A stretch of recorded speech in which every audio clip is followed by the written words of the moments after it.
What's up, everybody? I'm Sly the Movie Guy, and here's my review of Luke Cage Season 2, starring Mike Colter, Alfre, Woodard, Simone, Missick, and the rest of the other cast and crew. And in this series, after clearing his name, Luke Cage has become a celebrity on the streets of Harlem with a reputation as bulletproof as his skin. But being so visible has only increased his need to protect the community and find the limits of who he can and can't save. With the rise of a formidable new foe, Luke Cage is forced to confront the fine line that separates a hero from a villain. And this is the 9th Marvel Netflix TV series, almost like the Marvel Cinematic Universe with their films. This is almost like the Marvel Universe of the TV series, kinda. If you haven't watched Daredevil, Jessica Jones, Luke Cage, Iron Fist, Punisher, you kind of would see they're in the same universe. Anyway, I love Luke Cage Season 1. I thought it was really great. I thought it has its issues, but like I said, all Netflix shows, the Marvel Netflix shows have their issues. So I was really looking forward to Season 2. And I'll say, I like Season 2. I think it's good. I wouldn't say it's like the top-notch best on Marvel Netflix, but it's one of the ones that are really good. I'll say it has issues, but I'll get to those things. What I like about Luke Cage Season 2 is now when we get to see, like, in the early episodes, if you have seen the series, we get to see in the early episodes that Luke Cage is kind of, like I said in the synopsis, he's a celebrity. Everybody's like him in Harlem. We get to see people taking pictures with him. We get to see that. It seems like it's bright. Everything is so bright in Harlem. Everybody's like they're safe. This guy's the savior. He's all this. And the thing about Luke Cage is, like, if you know the character, he has unbreakable skin, which means he can't get burnt. He can't get burned in fire. Bullets can't hurt him. He's very in the truck. He's basically bulletproof. He can't get hurt. Don't want to say the wrong word, but he can't get hurt at all. So he's kind of like he's like steel. He's like strong. So you can't do anything to him. And I like that. I love that the people like him in Harlem because we love to see that. That actually feels warm. Like we're like, yes. And what I think the series really tackles down on, it really gets really deep. We get to understand Luke Cage's character. And I think the performance really makes it real good is Mike Colter. Mike Colter, I think, again, excels this character in this series. He has some downtime where he's almost feeling so cool and stuff. Like, he don't do too much. And that could come from, like, some of the screen time he gets with the character. But when he's on screen time, I really gravitate to the character in this series. I really did. And I gravitated to all other characters. I get to understand motives of the characters in this series. I really love the motives, like what we learned from Black Mariah, played by Alfre Woodard. We get to learn Mustafa Shakir, excuse me if I pronounced the name wrong. We get to learn his backstory.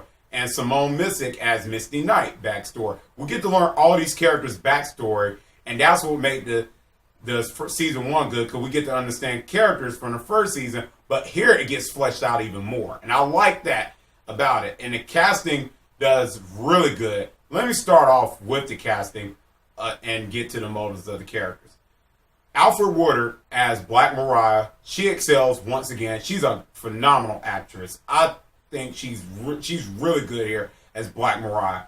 I really bought into her as the villain. She really had this motive, and you really can never tell what the character is going to do. As the series is going on, I didn't know what Black Mariah was going to do. I didn't know what if she's going to be on somebody's side.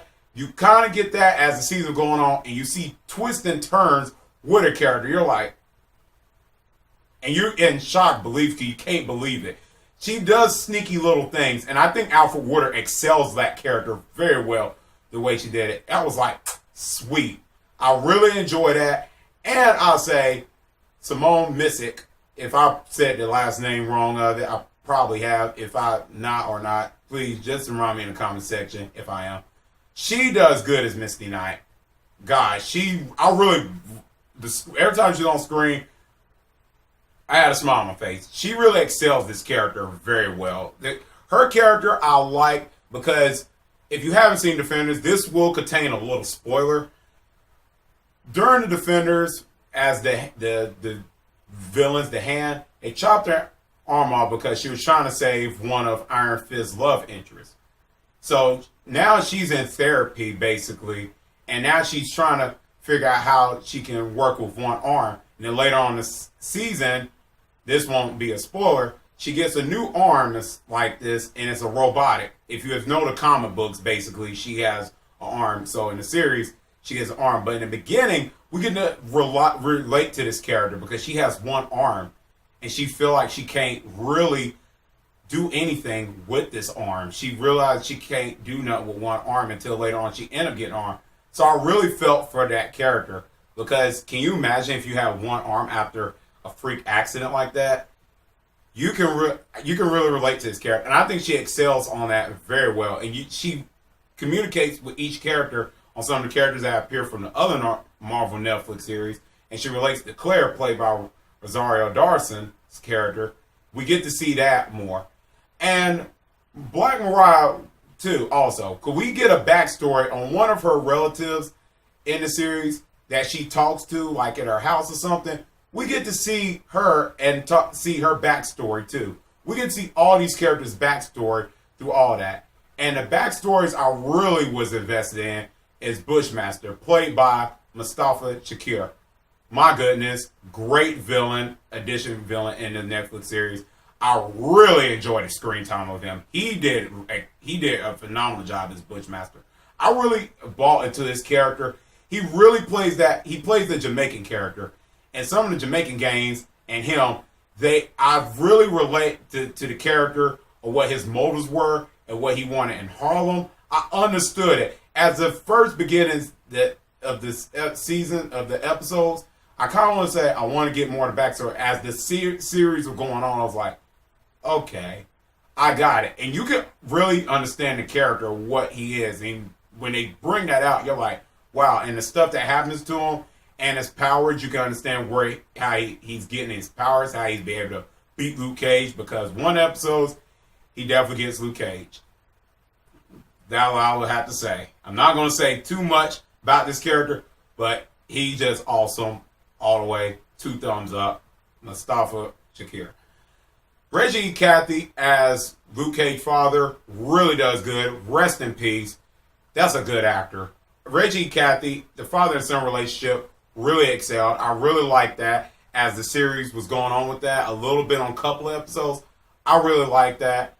It was really, really done well. I love father and son relationships in movies or TV shows, something like that. It always put more on face, and I really like that. It just really does really well here again. It does good. I don't mean again. Just in here, it does good. Let me talk about the action. The action is well done. The action is... Season 1 had good ones, but here it really excels. I really love the action here. The action is done well. I really love where the action wasn't too much shaky cam or nothing, because that's where problems happens in TV shows when it comes to action. Action is really good on Marvel. I think one of the series, like Iron Fist, was kind of like the weakest one, but here is really good.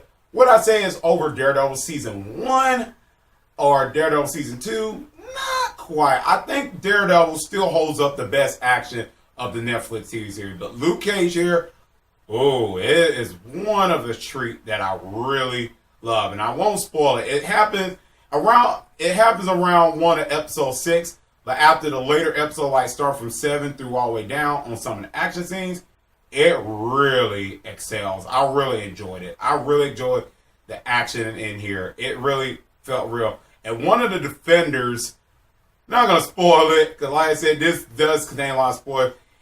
The defenders come in here, him and Luke Cage, when they fight, it's really delightful. I liked it. He comes back and all that, and it was really good. Let me mention some of the later episodes. The later episodes will leave you shocked. I'm not going to go in detail. The last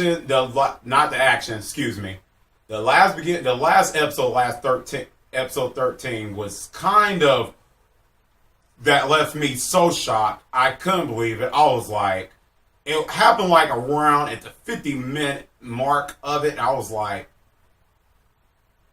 it was like a confrontation, but when something happens, I was like, oh. I was just shocked. I was just shocked to see that. It leaves a cliffhanger too. And I'm very curious about that because the cliffhanger, it really makes this interesting what could happen. And most likely it will continue Luke Cage season 3. It's a cliffhanger I will not spoil, but it leaves me very interesting, and I'm very curious about that. Very curious. Now let me get to the issues that I did have with the series. The issues, it happens on all Netflix series, and it's one of the pacing. The pacing can get dragged at times with some characters. Like I said, some of the characters I got their motivation, but when they do give us the motivation characters, it goes too long where I was like, okay, I want to get to the other thing because I want to get to Luke Cage where the people don't want him to go on a bad, see him go bad and stuff. Because some parts of the characters don't want Luke Cage doing this. That kind of like, I was very interested in that, but it kind of cuts away to Black Mariah and these other characters too in the series. And I kind of was wanting to see more Luke Cage and what's going on. I did get that, but I want to see more on that involve Luke Cage. And some of the pacing does happen like that, and it happens in all the Netflix because it's 13 episodes. It can't happen like that in all of them, and it happened here. But it didn't. That was one of the issues. It didn't bother me much, and I forgot to mention the other casting, Theo Rossi as Shades. Really good. I really bought his relationship with him and Black Mariah. They both did really good. I saw their relationship, and their relationship kind of really felt like real, but some scenes it kind of does get awkward if you know what I mean. I'm not gonna go in detail, but it does get a little awkward with their relationship. But that, I mean, shows this is comic books. Some things don't make sense in comic book movies or shows that you can look at it, but you can like easily get away from it and not think about it. And that what happened to me. I didn't think of it, but if you get distracted on, then that's you as a person. But for me, it didn't. I was just like, okay, slide over. Overall, Luke Cage season 2 was a blast. I really loved it. Like I said, the issues I have with it are there. I just had little issues with the pacing and all that, and some of the episodes could be dragged at times.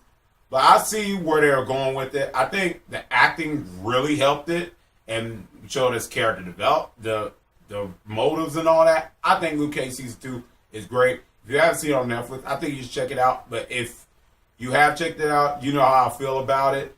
And I'm going to give Luke Cage season 2 a B+. Tell me in the comment section down below, what are your thoughts about Luke Cage season 2? Did you like it or did you not? And what is your favorite Marvel Netflix TV series? Like I said, Luke Cage season 1, Punisher, Daredevil, 1 or 2. I really love Daredevil season 1, season 2. I really thought they were really good. Jessica Jones is really great. Those are one of the ones, if you have seen them, and just leave it down in the comment section down below. Feel free to tell me what are your favorite Netflix series and all that is. Anyways, guys, if you like this video, click thumbs up. Or if you're new to the channel, click subscribe. That's why I can see you next time on Slide the Movie Guy. Peace.